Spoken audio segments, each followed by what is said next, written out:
Watazamaji, tunasitisha matangazo haya kuwaletea tangazo la kuhuzunisha. Na Raila Amolo Odinga ameaga dunia. Na habari tunazozipokea kutoka India zinadhihirisha kwamba Raila Odinga alifariki mapema hii leo. Na tangazo rasmi linasubiriwa kutoka kwa familia ya Odinga na serikali ya Rais William Ruto. Na mtazamaji, tukirudia tena, tunasitisha matangazo haya ya moja kwa moja kuwaletea tangazo la kuhuzunisha ambapo Raila Amolo Odinga ameaga dunia. Na mtazamaji, habari tunazozipokea kutoka India zinadhihirisha kwamba Raila Odinga alifariki mapema hii leo asubuhi. Na tunapotoa tangazo hilo, tunasubiri tangazo rasmi ambalo litatolewa na familia ya Odinga na serikali ya Rais William Ruto.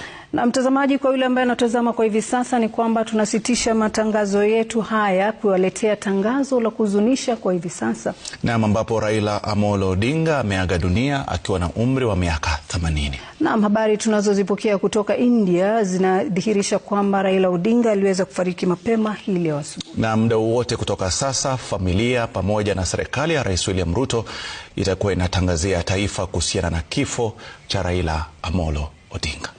Ama kwa hakika tutakuletea mengi zaidi kuhusiana na kifo chake, na pia vile ni wingu jeusi limeweza kugubika taifa na ulimwengu mzima kwa jumla. Na bila shaka mengi zaidi tutakuwa tunakuletea baada ya muda usiokuwa mrefu. Tutakwenda kila pembe ya nchi yetu ya Kenya, ikiwezekana nje ya nchi, kuangazia kuhusiana na jinsi ambavyo wananchi watakuwa wanapokea taarifa hizi na kuomboleza kifo cha galacha wa siasa za demokrasia na pia vile aliyepigania mageuzi ya kikatiba hapa nchini Kenya.